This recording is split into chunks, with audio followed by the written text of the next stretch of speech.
Era un compañero que siempre estaba pensando qué más podía hacer. Era muy dialéctico. Era un hombre entregado de siempre. Él siempre estuvo dispuesto al sacrificio. Era tan recalcitrante. Él tenía un sentido del humor extraordinario, era un gran compañero. Yo lo disfruté mucho como ser humano. Era muy pícaro para hablar.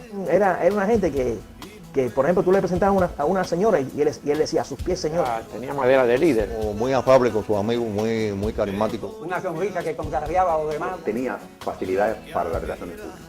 Era un poco colorido, no se puede ocultar eso. Siempre con una sonrisa a flor de labio.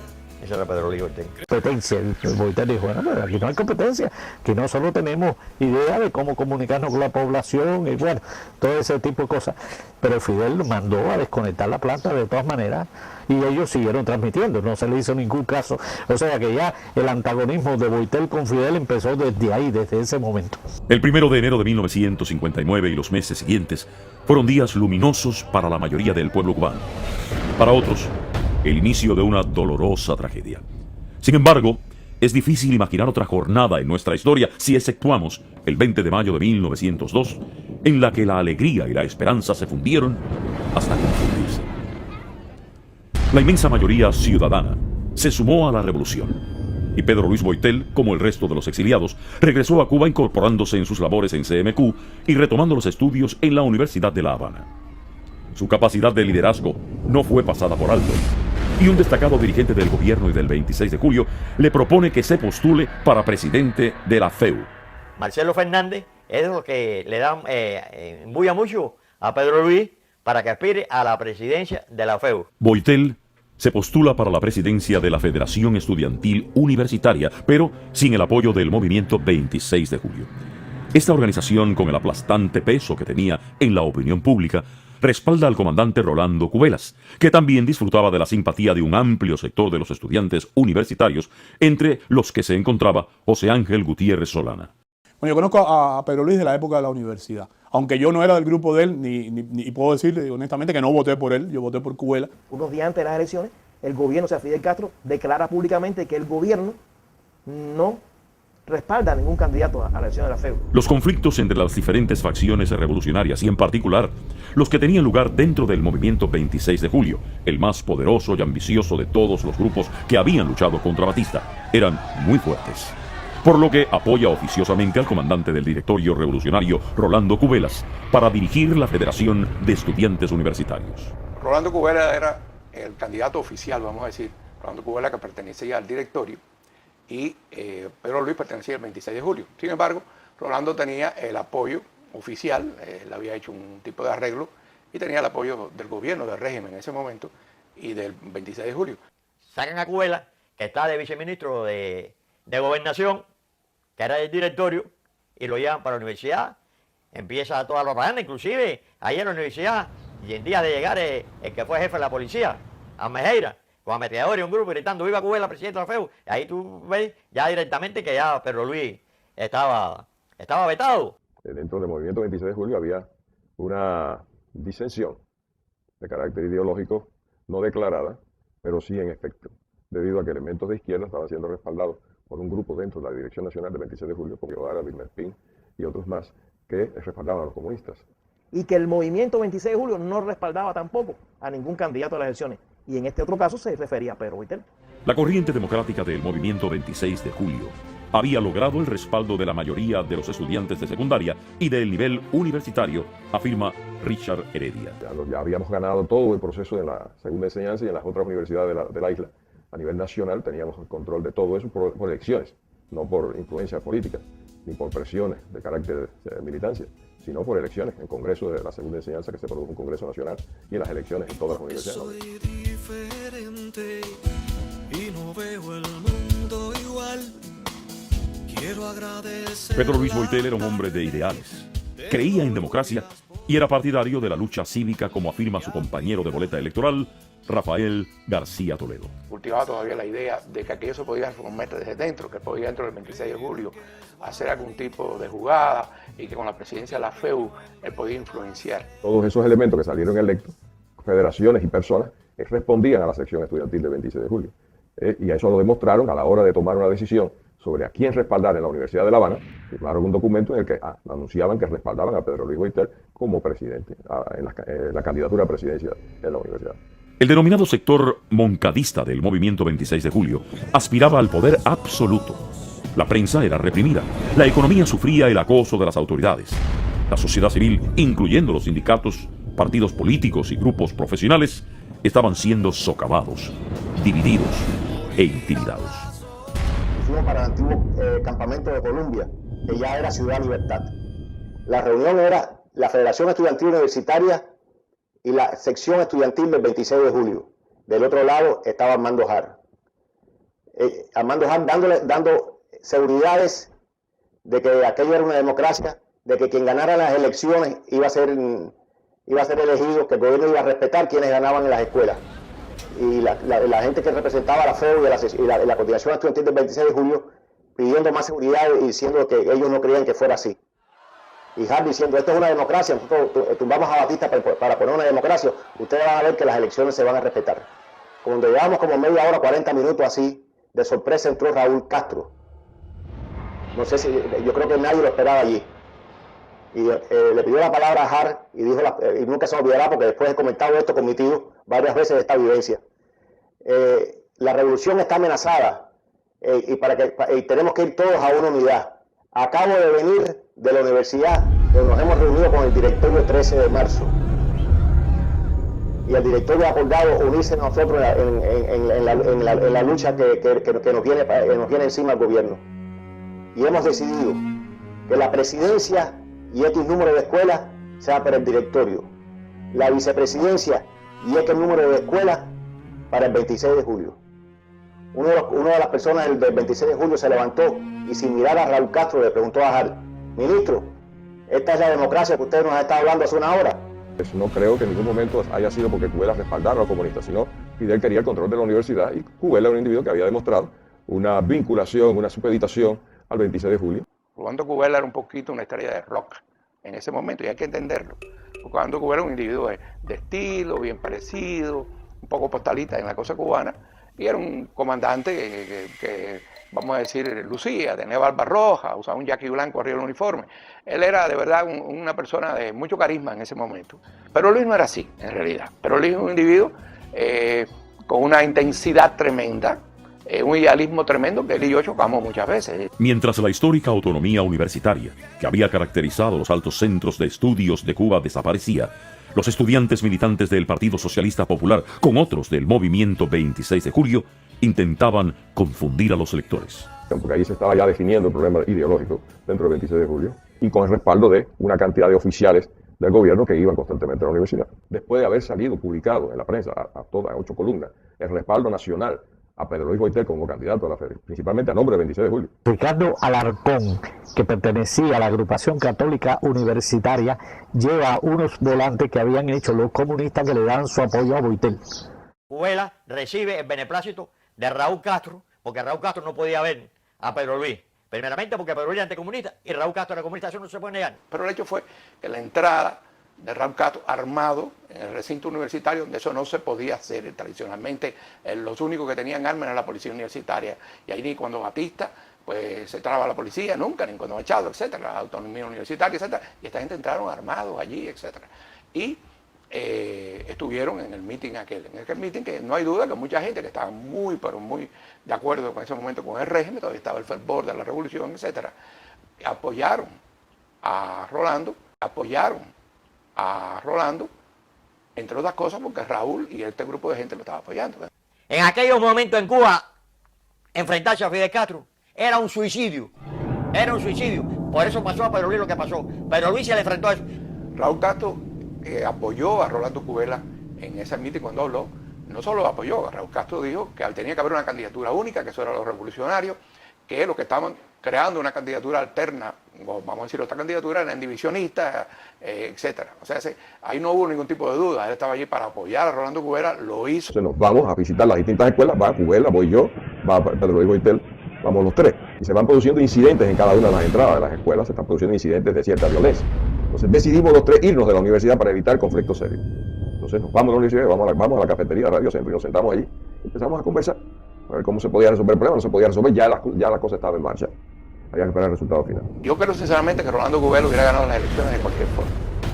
Y así es como se termina el proceso aquel. Después vamos nosotros al recodo, eso por la noche, donde nos enteramos que habían dado un pucherazo en la universidad, según el delegado de la prensa del periódico del País, el que me dice, dieron un pucherazo, ustedes ganaron las elecciones, pero dieron un pucherazo por la noche. La frustración y el desencanto han cundido en las filas revolucionarias. La instauración de un régimen totalitario es rechazado por los demócratas. El comandante Hugo Matos está en prisión. Otros comandantes del ejército rebelde como Humberto Solimarín y William Morgan están conspirando. Y líderes estudiantiles como Porfirio Ramírez se aprestan para levantarse en armas. Pedro Luis Boitel es otro dirigente de la juventud que asume consciente el camino del deber. Mediados del 60, Boitel un día se encuentra conmigo en CMQ, me dice, quiero hablar contigo. Nosotros cada rato nos reuníamos en un restaurante libanés que había en la plaza de Carlos III, porque su madre era de origen libanés y a él le gustaba mucho la comida árabe. Y me dice, tengo que hablar contigo. Fuimos a comer y después me dijo, no, yo te voy a llevar a tu casa. Me lleva a mi casa y en el carro me plantea ya que ya la situación es insostenible, que hay que organizarse para conspirar. Yo me entero que Pedro está conspirando de una forma muy simpática. Se produce en el barrio, como en muchos barrios, la celebración del cumpleaños de Fidel. Félix va a mi casa a hablar conmigo y me dice que Pedro está conspirando. Yo todavía no he roto con la revolución y yo lo que hago es que me molesto y considero que eso forma parte de un plan para destruir a Pedro. Porque yo no sé que Pedro está conspirando. Pedro Luis tenía un infiltrado que era el de Santiago de Cuba, que se llamaba Luis Felipe Bernaza, de la Universidad de Oriente. Él con Boitel hicieron un recorrido por la isla reclutando estudiantes para la conspiración. Ya estamos conspirando ya estoy realizando tareas dentro del MRR ordenadas por Pedro. Yo llego esa noche, cuando yo me bajo a mi carro, veo el carro de Pedro y digo, ¿qué habrá pasado? O sea, yo abro la puerta de mi casa, meto el llave, abro la puerta y cuando voy a entrar veo sombras que se mueven muy rápido en la habitación y yo saco la pistola. Pero eran mi mamá y mi papá. Y se dijo, oye, un guardazo, cierra la puerta. Me dice, oye, ¿qué está pasando? Le digo, no, que lo sé. Dice, estuvo aquí Félix, vestido de militar, y preguntaron por ti. Yo le digo, estaba para la calle. Entonces Félix te dejó el recado que mañana por la mañana, bien temprano, que subas a su casa. Yo no sé que Pedro cayó preso. En noviembre de 1960, Pedro Luis Boitel es arrestado por la seguridad del Estado y condenado a prisión. Pedro Luis es acusado de conspirar contra el gobierno de Fidel Castro. En el juicio se pone un cepillo en la boca y el fiscal le mandaba a quitar el cepillo y por fin se ponía el cepillo. Y entonces Pedro Luis movió la cabeza de un lado hacia otro y la otra te busca y se buscando al traidor. Bueno, ¿cuál traidor? Ese Fidel Castro. Pedro Luis primero lo condena a 12 años. Raúl Pérez Coloma fue compañero de trabajo en la CMQ de Boitel y su amigo en el presidio. Comandan para la isla de Pino. Ahí coge el número 26-621. Y yo soy 27-169, quiere decir que hay un lapso de tiempo de que él fue a que fui yo. Y cuando él viene para la cabaña de regreso de la isla, en la causa de nosotros le echan 20 años. En total, Pedro Luis fue sentenciado a 32 años. Es el caso más horrible de la situación jurídica de Cuba. Él tiene dos causas por los mismos cargos. En una le echan 12 años y en la segunda, donde yo estaba con él, le echan 20. Arnaldo Ramos Yanis destaca que Pedro Luis Boitel fue una especie de pionero del periodismo independiente y de la lucha en la denuncia por los derechos humanos. En la prisión, cuando me lo encuentro en el patio 2 de la cabaña, una de las primeras cosas que me dijo, mira, yo estoy haciendo aquí, dirigiendo un periódico. Ese periódico se llamaba El Cubano Libre. Al mismo tiempo me dijo, mira, todo lo que tú puedes hacer contra esta gente, que tú recopiles de causa y demás, tú me lo das, que yo tengo medios para sacarlo. Uno de los medios de ellos era Clara Abrán, su madre, que fue una gran bambisa y una gran luchadora también por la defensa de los derechos humanos. Roberto Perdomo formó parte del grupo de presos que fue trasladado de la cárcel de la Cabaña para la prisión de Isla de Pinos y da fe de la rebeldía de Boitel. De la Cabaña fuimos para Isla de Pino y cuando llegamos a Isla de Pino nos habían acusado de que nosotros habíamos picado los asientos del avión. Yo no lo piqué, no dudo que él lo haya picado. Es más, estoy seguro que lo picó. Boitel era un hombre comprometido y las rejas no le impedían seguir luchando por sus ideales. En la circular había mucha tendencia política y él participaba en la cosa interna de la circular muy activamente. Bueno, cuando yo llego a la circular 4 me encuentro que él está en la planta abajo y viene y me abraza y me dice, vamos para mi celda.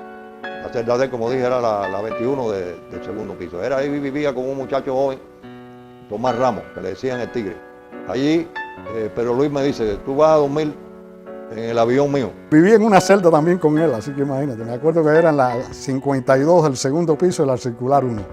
Vivíamos Rolando Simón, él y yo.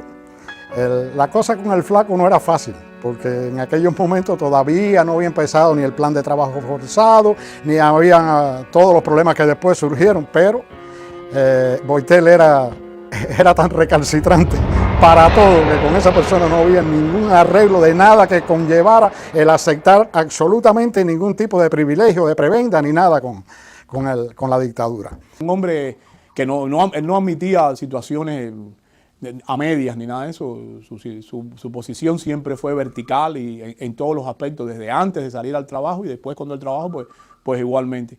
Allí en la cantera, una piedra le desbarató un dedo y no dejó curarse ni nada de eso.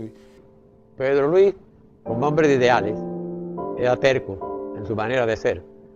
Tenía su forma de actuar. Él era incapaz de una transacción, de una mentira, de hacer una cosa para conseguir aprobación, para conseguir masa, ¿entiendes? Él era un hombre de principios rectos y sólidos, no era, como dicen aquí, un crowd pleaser. Él no buscaba agradar a la masa, él no buscaba eso. Si lo seguían, lo seguían, si no lo seguían. Que él era mordaz con las opiniones de aquellos individuos que él consideraba que no tenían ese aval grande en la lucha y que no comungaban con las ideas de él.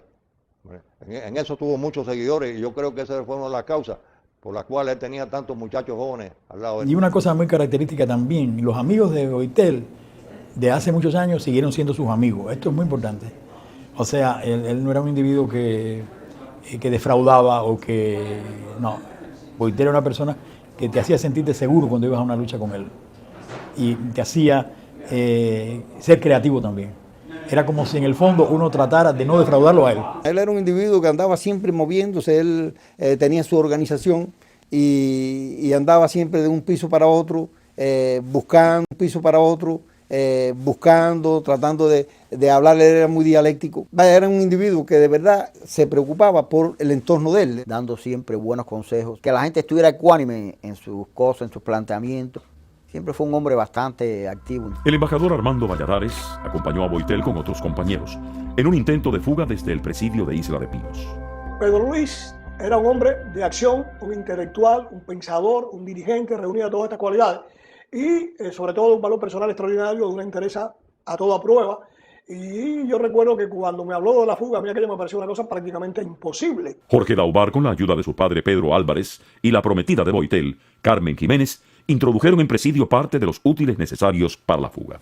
Compramos el colchón, compramos ¿cómo se llama? Los perros ceguetas en una ferretería. De ahí fuimos al Mercado Único, donde vendían camisas milicianas, compramos las camisas milicianas y fuimos por la casa. Y entonces con el colchón, esa noche nos reunimos en mi casa con mi padre presente, que era tapicero, se puso el colchón arriba de la mesa, el colorante, todas las cosas, y yo le pregunté a la gallega, ¿cómo pican en la requisa? La gallega me dijo, pican por aquí, pican por allá, pican por otro lado. Entonces yo me viro para mi padre y le digo, hay que ponerlo en el burlé. O sea, en el chorizo ese que lleva los colchones en el bote. Y ahí fue donde se dio. Bueno, cortamos la reja de la ventana y nos escapamos por dentro del cuartel de los militares, vestidos de militares, saludando a los militares, por debajo de una trinchera donde había una ametralladora calibre 30. Llegamos al lugar donde tenían que recoger unas personas que iban de Cuba a buscarnos, no acudieron a la cita, durante 2 días los estuvimos esperando y al tercer día, en aquella búsqueda donde participaron más de 20.000 comunistas, lógicamente pues nos capturaron. Gregorio Ariosa fue testigo en más de una ocasión del sentimiento de justicia de Boitel, así como de lo que era capaz por defender sus convicciones. Entonces Boitel los enfrentó y le dijo que no podía decir eso, que ellos tenían derecho a conspirar, es decir, a oponerse al régimen de Fidel Castro, que en esos momentos no representaba el sentir de la población cubana. Hacía con eso, y que además en Cuba no se podía hablar de raza, porque la nación cubana se había fundado con la sangre derramada en las maniguas de negros, blancos, españoles, incluso chinos. Después de la confrontación que él tuvo con los militares, yo me acerqué a él, le di la mano y le dije que me había gustado esa actitud, que era una actitud de un buen cubano y que en nombre de todos los negros cubanos con excepción de Juan Almeida, le daba el título de negro honorario. Él era radical, era una persona tan radical, yo no sé hasta qué punto pudiera ser aceptada por personas de mentalidades mucho más moderadas. Pedro Luis resistió el trabajo forzado, usando su cuerpo como el escudo de sus ideales, determinando recurrir a la huelga de hambre como arma de lucha, de confrontación con la tiranía. Sí, la cosa del trabajo forzado con Pedro Luis fue prácticamente en el mismo momento que se creó el bloque 19, ¿no? En el bloque 19 todos sabemos que el punto de partida fue la posición de Alfredito Izaguirre de negarse a trabajar. Sí, Pedro tenía una gran capacidad, te diría más que de resistencia, que la tenía de enfrentamiento constante al sistema. Recuerda que Pedro Luis, pues lo mismo participaba en una acción, que escribía un manifiesto, que mandaba denuncias sobre violación de los derechos humanos para el exterior, que utilizó, y fue el primero que lo hizo, la huelga de hambre como un arma en contra de los comunistas. El doctor Alberto Fibla, en sus largos años de prisión, 26, realizó también varias huelgas de hambre.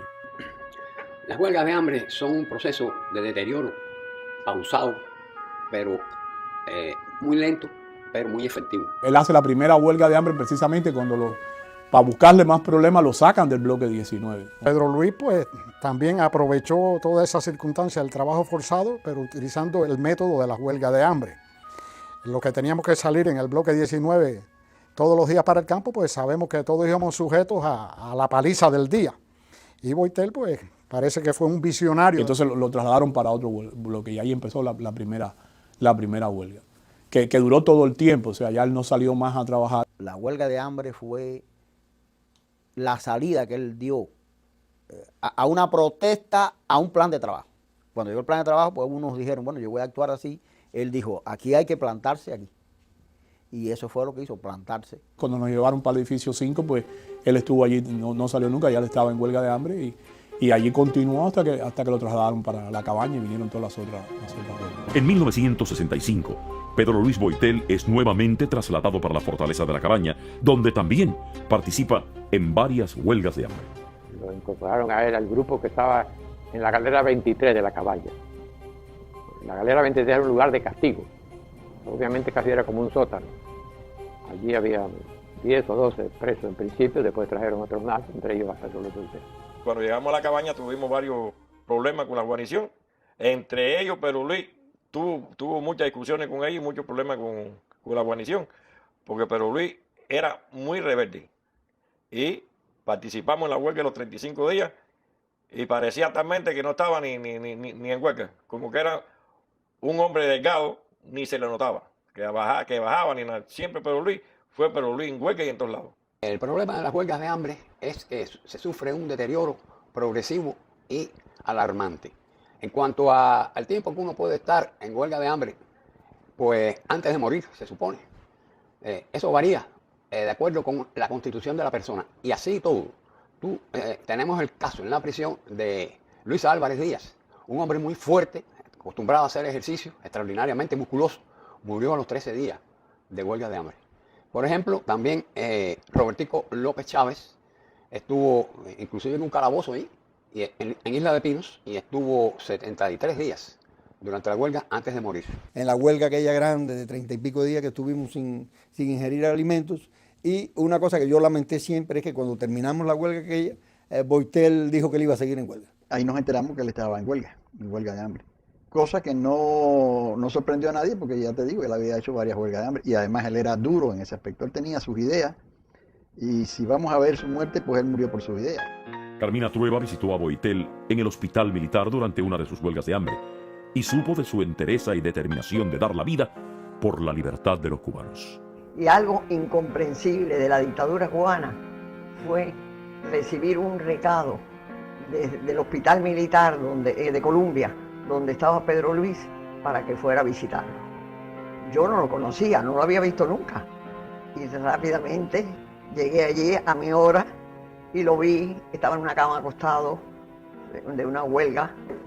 A mí me impresionó mucho en la forma que me dijo que estaba dispuesto a morir, que era una lucha que a él le había llegado muy hondo y que estaba dispuesto a todo. Ariosa afirma que cuando salió de la cárcel pudo trabajar en la denuncia internacional de la violación de los derechos humanos en Cuba y en particular sobre lo que sucedía en las prisiones gracias al entrenamiento que le había dado Pedro Luis Boitel. Cuando yo salí de la prisión, ya Boitel me había dado una orientación cómo se podía trabajar en la calle y cómo se podía hacer algo. Pero una de las cosas principales era denunciar los horrores que estaban sucediendo en la prisión. Y cuando salí fui a la agencia de prensa británica, la Reuters, y ahí con el corresponsal denuncié los horrores que había allí en la prisión. La fortaleza militar del Castillo del Príncipe pasó de bastión militar a prisión nacional para años más tarde prestar servicios como la cárcel de la provincia de La Habana. El Príncipe fue usado por la dictadura de los Castros para aislar prisioneros que en un momento determinado eran considerados especialmente peligrosos. Y por eso, Pedro Luis Boitel, luego de concluir una de sus muchas huelgas de hambre, fue remitido para una galera a la que no tenía acceso el resto de la población penal.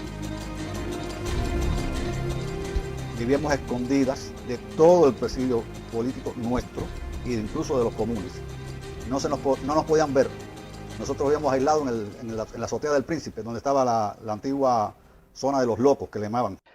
Nosotros, los prisioneros políticos arrestos, nos encontrábamos en la sección número 5, muy próximo a ese lugar, y por necesidades que teníamos de comunicación, todos los días yo me mantenía en contacto con el grupo donde se encontraba Pedro Luis Boitel. El 1 de enero del 71, como a las 10 de la mañana, entraron una cama y la vistieron de nuevo.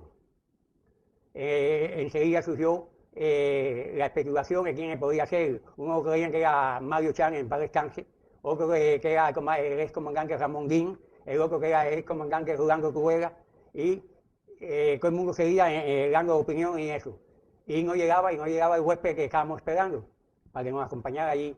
Y como alrededor de las 3:30, juega como a los 4, nosotros habíamos abierto 2 huecos en la lona para ver algo para afuera. Y como a las 4 de la tarde, creo que fue César Pal, que murió en paz descanse también, dijo, por allá vienen 2 militares con una camilla y un preso adentro. Y de pronto abrió reja, ¡brum!, y entraron 3 militares adelante y atrás una camilla, que era Pedro Luis. Yo cuando lo vi no lo conocí, digo, un preso más. Pero entonces oigo a César que dice, a César Páez, mira Pedro, ¿qué tú haces aquí? Pedro Luis Boitel le explicó que él venía del hospital militar, que él llevaba un tiempo allí, ya venía muy débil. Boitel era un hombre flaco y las huelgas esas acaban. Después se establecen alteraciones en todos los órganos a medida que pasan los días. Y uno de los más afectados es el riñón, precisamente el que produce o coadyuva a que la persona ya se vaya deteriorando y se vaya acercando a la muerte. Carmelo Cuadra murió durante una huelga de hambre cerca de Pedro Luis Boitel. Su sacrificio, según contó el propio Boitel, en alguna medida le dio un nuevo plazo a su existencia.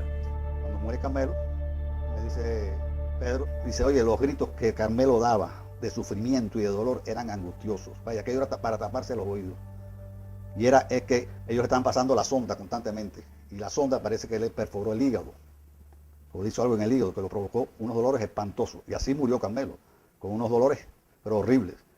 Carmelo estaba en un cubículo y Pedro Luis estaba en el otro más allá. Ellos nunca se podían hablar. Pero Pedro Luis oía. Después él me lo contó.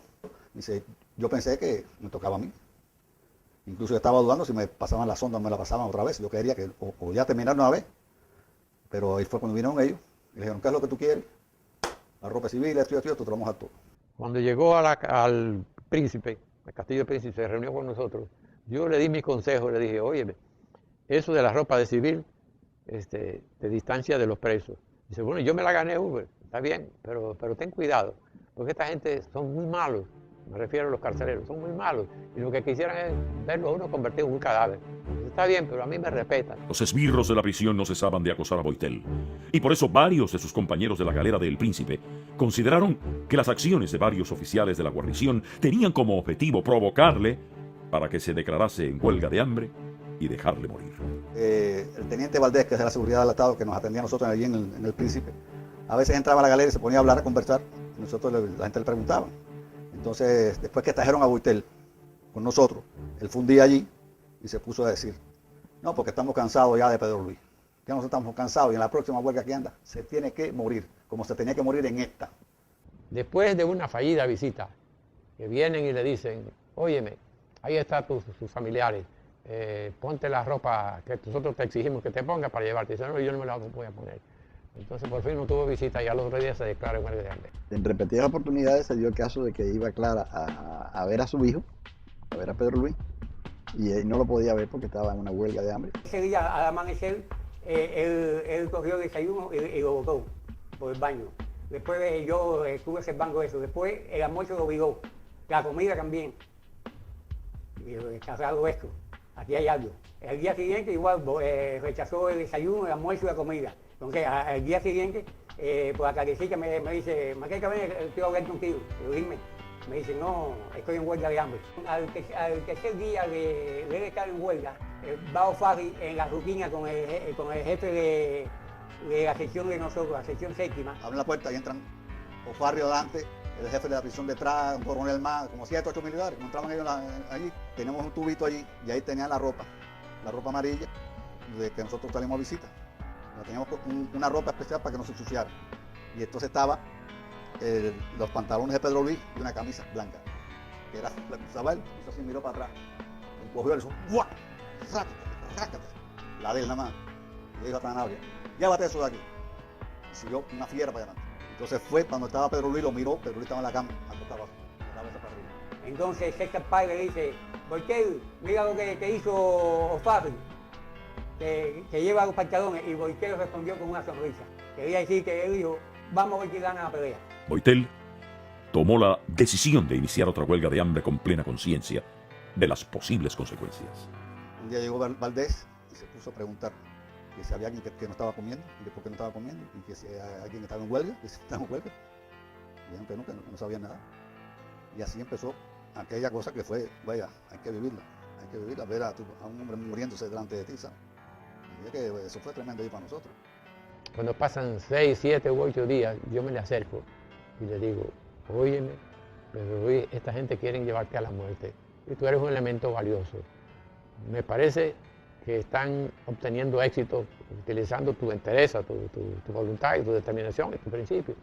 El caso es que mi consejo no le pareció bien y entonces hizo circular una nota diciendo que lo dejaran a él en su protesta. En primer lugar, los primeros días lo que se siente es hambre, la sensación esa de vacío que uno tiene en el estómago, que es de todos conocido. Pero eso desaparece a los pocos días y entonces pues se instala, comienza el proceso de una debilidad que va en aumento y la piel se pone fría. Eso es la hipotermia, cuando el organismo resiste muy mal la hipotermia, o sea, la frialdad. Como a los 15 días vino el director con Valdés, llegó a él y le preguntó, Boitel, ¿cómo está? Boitel le dijo, estoy muy bien. Y se volvió a poner un paño que se ponía en los ojos. Y el director salió de allí bravísimo con él, porque Boitel lo tiró a basura. La familia de Boitel, siempre pendiente de la situación, recurrió en varias ocasiones al nuncio apostólico de La Habana, Monseñor Sachi, para que intercediera a su favor ante las autoridades. En una de las veces que fuimos a ver el nuncio apostólico, en la última huelga de Pedro Luis, en la última, nunca nos recibió, y ya la tercera vez que vamos de nuevo, un cocinero de allí, se le dio pena ver lo que estaba pasando. Y me dijo, mira, él no lo va a recibir ustedes, porque las 2 veces que ustedes han estado aquí, él no sabe. Pero hoy, él está almorzando en la finca de Raúl Castro. Sachi, el Monseñor Sachi. Según pasaban los días, el estado de salud del huelguista se agravaba. Aparecen los vómitos, que es lo que más se preocupa en estos casos de huelga de hambre. Los vómitos producen deshidratación. Y hay un principio médico que dice, deshidratarse es morir. Y la deshidratación pues es progresiva también, aunque uno no vomite, el organismo también va perdiendo agua, aunque uno trate de tomarla, pero siempre pierde más porque no hay comida. O sea, la deshidratación se va estableciendo y va en progreso. Llega un momento que ya eso en el organismo se establece una situación que es conocida como una acidosis metabólica, producto precisamente de la pérdida de agua, y junto con la pérdida de agua una serie de elementos, entre ellos el sodio y demás, son los que contribuyen a producir en el organismo las alteraciones que van a presentarse a partir de 15 o 20 días. Boitel asumió el reto sin dudar y con la convicción de la fuerza moral que le asistía.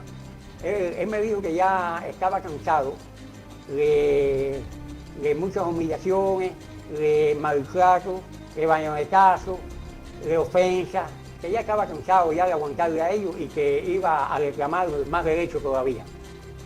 Y le dije, porque él, acuérdate que ellos tienen la fuerza. Y dice, sí, Maqueca, ellos tendrán la fuerza, pero yo tengo la fuerza moral. Vamos a ver quién gana esta pelea. Entró el jefe de la prisión, como 7 o 8 días después. Y fue donde estaba él, directamente a su cama. Él estaba acostado, él se ponía el pañuelito en la cabeza así. Y así no se movía, se mantenía horas y horas así. Y le dijo el jefe de la prisión, Pedro Luis, tú estás en huelga. Entonces se quitó el trapito, dijo, ¿qué usted quiere? ¿Tú estás en huelga de hambre? Yo no estoy en huelga de hambre. ¿Tú no estás en huelga de hambre? No, yo no estoy en huelga de hambre. Yo estoy comiendo aquí. ¿Y qué tú comes? Lo que me dan mis compañeros. Pero tú no estás en huelga, yo no estoy en huelga. Los valores de él estaban en una dinámica que tenía que ver con la actitud del guerrero, la actitud del combatiente, pero que privilegia los valores de la lucha y del combate. Boitel siempre estaba muy sereno, no gastaba energía porque se pasaba el día en la cama. Ya él no leía, cuando él se quedó en huelga ya él no leía. Cuando hay bajo sodio en el organismo, pues la tensión del ojo disminuye también y por eso es que nosotros que hemos estado en eso, pues vemos que la vista se nos distorsiona y se pierde vista y uno se altera, pero en definitiva no es lo más grave. Los días pasaban y el drama se transformaba en tragedia rápidamente. Pero Pedro Luis quería conservar a sus amigos hasta el final. Él estudiaba mucho y le gustaba leer, pero cuando se quedó en huelga, parece que dijo, hay que guardar energía porque esto es para algo. Pedro Luis conocía ya su organismo y había tenido problemas digestivos de tantas huelgas y no tuvo vómitos hasta el día 18, 19. Boitel, como a los 36 días en huelga, me dice, Maqueca, voy a ponerme un lavado. Le digo, ¿cómo, Boitel? ¿Lavado? Sí, quiero que me lo ponga. Le digo, no. Yo no le pongo un lavado porque eso te puede costar la vida. Entonces llamó a Bruce y a Rafaelito y los dos fueron para el baño y nosotros estábamos rezando como a las 7 de la noche. Y yo estaba rezando, pero estaba rezando y al tanto nada más de lo que estaba ocurriendo en el baño. Le pusieron el lavado y cuando que me iban a poner el lavado, le dio un desmayo. Hubo que cargarlo, hubo que suspender el rosario y llevarlo para acá maestro, echarle fresco con un cartón. Entonces, yo esa noche no fui a verlo. Entonces, por la mañana me llamó cuando se despertó. Maqueca, ven acá. ¿Te pusiste bravo conmigo? Y sí, tengo que ponerme bravo contigo. Mira el susto que nos hiciste pasar. La acción sobre los nervios sí es la que más lleva hacia la muerte. Los nervios, en todo el organismo hay nervios. Y entonces, pues, se establece la polineuritis y ya esa misma situación se va adhiriendo a cada uno de los órganos de nuestro cuerpo. Y así ya se puede decir que después de 20 días uno está agonizando. Varios compañeros de Boitel afirman que el gobierno había decidido su muerte y que Boitel había aceptado el reto de morir o vencer. Un oficial de la prisión que se acercó a mí para confesarme su malestar con el propio sistema que él estaba representando, me comunicó de que la orden que tenían oficialmente era dejar morir a Pedro Luis Boitel durante su huelga de hambre y me pidió que yo me comunicara con ellos y les transmitiera esa noticia a ver si había alguna forma de que convencieran a Pedro Luis de que abandonara su huelga, pero ya era una determinación irrevocable. Él había decidido inmolarse, había decidido entregar su vida en una justa protesta por las condiciones tan adversas y las violaciones sistemáticas contra los derechos humanos. Si se inmoló o no se inmoló, es muy difícil. Es muy difícil pasar un juicio de ese tipo. Y tal vez estaba ya harto de aquello y dijo, ya me voy a morir, voy a hacerlo como quiero hacerlo yo. Cuando él, antes de morir, ya cuando llevaba de 45 días en adelante, y te lo puedo decir yo porque estuve 44 días en otra ocasión en huelga, y yo más o menos me daba cuenta, pero ya después de los 45 días ibas perdiendo la noción, y ya él era un cadáver, ¿sabes? Él era muy aseado, él se bañaba todos los días hasta que pudo. Después me dijo, Maqueca, ya no puedo bañarme más, yo quiero que tú me laves un poco y eso. Y yo le lavo, y lo lavaba y yo le ponía la laca para que él orinara y todo eso. Y le colocaba el orín, el vaquenilla, le daba agua, todo eso. Porque a los 48 días yo noté que estaba debilitándose físicamente, pero moralmente estaba más firme que nunca. Estaba convencido de que iba a ganar la pelea. Al día siguiente, a los 49, orinó sangre. yo le puse a dar y orinó sangre. Yo la boqué y no le dije nada.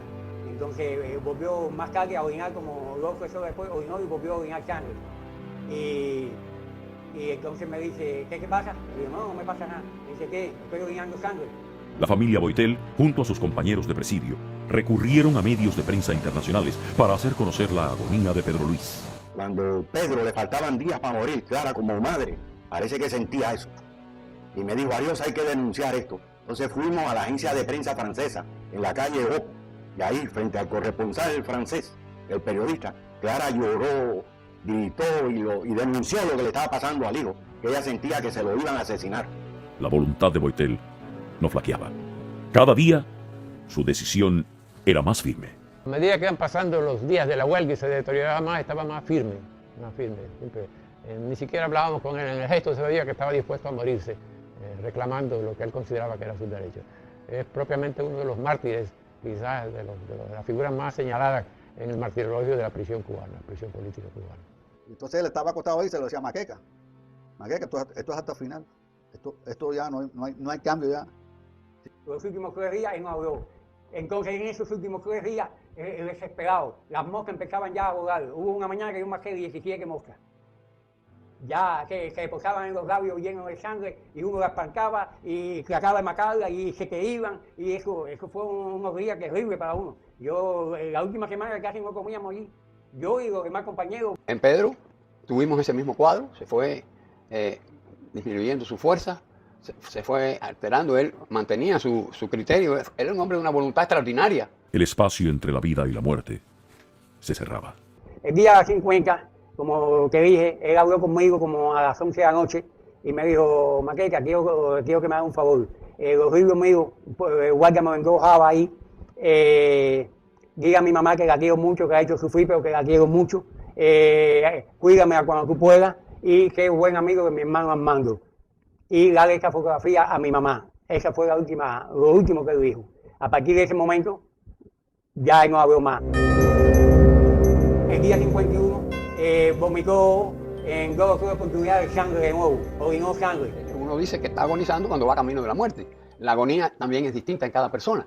Unas personas están agonizando. Ella preocupada. Los seguidores de la memoria de Boitel se dedicaron a investigar sobre su vida y su muerte. Y un día decidieron ir en busca del lugar donde descansan sus restos.